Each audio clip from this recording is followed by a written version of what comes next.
Assalamualaikum warahmatullahi wabarakatuh. Sekarang kita akan membahas cara pengerjaan latihan impuls dan momentum. Langsung saja. Nomor 1, sebuah bola dengan massa 50 gram. Jadi M sama dengan 50 gram. Kita ubah ke kilogram, jadi sama dengan 0,05 kilogram. Dilemparkan mendatar dengan kecepatan 6 meter per second ke kanan. Jadi kecepatannya yaitu V1 sama dengan ke kanan itu positif, jadi 6 meter per second. Bola mengenai dinding dan dipantulkan dengan kecepatan 4 meter per second ke kiri. Jadi V2-nya sama dengan kecepatan yang kedua yaitu ke kiri, jadi min 4 meter per second. Hitunglah besar impuls yang dikerjakan dinding pada bola. Jadi yang ditanyakan di sini adalah I. Impulsnya berapa? Untuk mencari I ini, kita gunakan rumus impuls, yaitu I sama dengan M dikali dengan V2 dikurangi V1. Jadi, ini rumusnya. Nomor 2, bola bermassa 0,2 kg. Jadi, M sama dengan 0,2 kg. Dilempar dengan kelajuan 20 meter per second ke arah pemukul. Jadi kelajuannya V1 sama dengan 20 meter per second. Agar bola berbalik arah dengan kelajuan 30 meter per second, jadi bolanya berbalik arah, maka V2 sama dengan minus 30 meter per second. Tentukan besar gaya pemukul jika waktu kontak antara pemukul dan bola adalah 0,001 second. Jadi di sini delta T-nya sama dengan 0,001 second. Yang ditanyakan adalah besar gayanya, yaitu F sama dengan berapa. Jadi untuk mencari besar gayanya, kita hitung dengan menggunakan rumus impuls, yaitu I sama dengan F dikali dengan delta T. Berarti kita cari dulu impulsnya. Impuls bisa dicari dengan rumus I sama dengan M dikali V2 dikurangi V1. Jadi ini rumusnya. Ini penyelesaian untuk nomor 2. Nomor 3, dua benda yang massanya sama masing-masing 2 kg. Jadi M1 sama dengan M2 sama dengan 3 kg. Saling mendekati dengan kecepatan 6 meter per second ke kanan dan 2 meter per second ke kiri. Jadi V1 sama dengan ke kanan itu positif, jadi 6 meter per second. Kemudian V2 sama dengan ke kiri negatif, jadi min 2 meter per second. Setelah tumbukan, kedua benda menjadi satu. Tentukan kecepatan kedua benda dan arahnya. Yang ditanyakan di sini adalah V aksen sama dengan berapa. Jadi di sini menggunakan hukum kekekalan momentum, yaitu M1 kali V1 ditambah dengan M2 dikali V2 sama dengan, karena bendanya menyatu setelah tumbukan, jadi M1 tambah M2 dikali dengan V aksen. Jadi ini rumus yang digunakan. Nomor 4, perhatikan gambar berikut.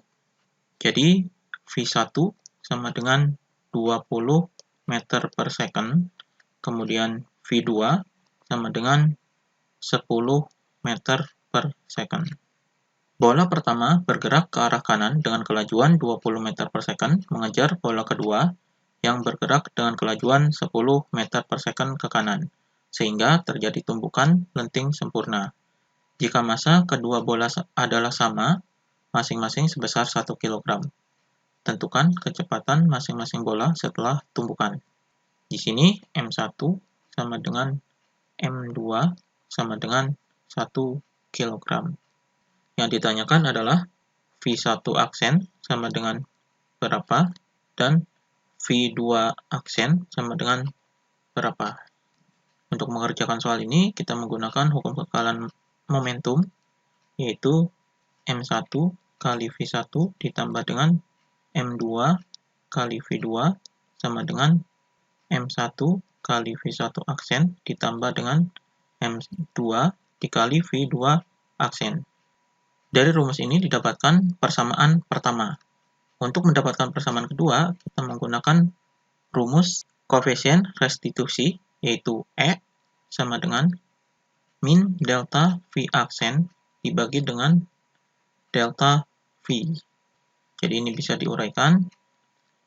Min V2 aksen dikurangi V1 aksen per V2 min V1. Jadi sama dengan V1 aksen dikurangi V2 aksen per V2 dikurangi V1. Koefisien restitusi untuk tumbukan lenteng sempurna adalah 1. Jadi di sini E sama dengan 1. Kemudian di sini akan didapatkan persamaan kedua. Kemudian nanti persamaan pertama dan persamaan kedua dieliminasi sehingga dapat V1 aksen dan V2 aksennya. Ini yang nomor 4. Nomor 5. Sebuah peluru bermasa 0,1 kg, M1 sama dengan 0,1 kg, ditembakkan pada balok bermasa 2,4 kg. M2 sama dengan 2,4 kg. Yang digantung dengan sukses tali seperti gambar berikut ini. Ini gambarnya. Jika setelah bertumbukan peluru tertanam di dalam balok dan posisi balok mengalami kenaikan sebesar H sama dengan 20 cm. Jadi H sama dengan 20 cm. Kita ubah ke meter jadi 0,2 meter. Maka hitunglah kelajuan peluru saat mengenai balok. Jadi di sini yang ditanyakan adalah V1 sama dengan berapa.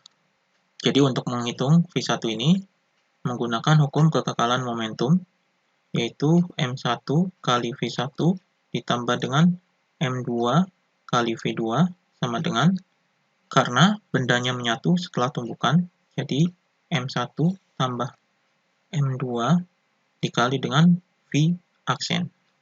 Kemudian kita cari dulu V aksennya dengan menggunakan hukum kekekalan energi mekanik. Jadi setengah M V1 kuadrat ditambah dengan M GH1 sama dengan setengah M V2 kuadrat ditambah dengan M GH2. Jadi posisi satunya itu di sini dan posisi duanya di sini. Yang dicari adalah kecepatan di sini. Jadi V1-nya berapa? Jadi maka di sini setengah M V1 kuadrat ditambah dengan H1-nya tidak ada, jadi 0, sama dengan V2 pada kondisi 2, V-nya adalah 0, maka di sini 0 ditambah dengan MGH2, jadi H2-nya ada, MGH2. Jadi V1-nya dihitung dengan rumus setengah M V1 kuadrat sama dengan MGH2. V1 di sini merupakan V aksen. Maka nanti V aksen ini dimasukkan ke sini. Nanti didapatkan nilai V1 sebelum tumbukan ini. Ini caranya untuk nomor 5. Demikian pembahasan ini.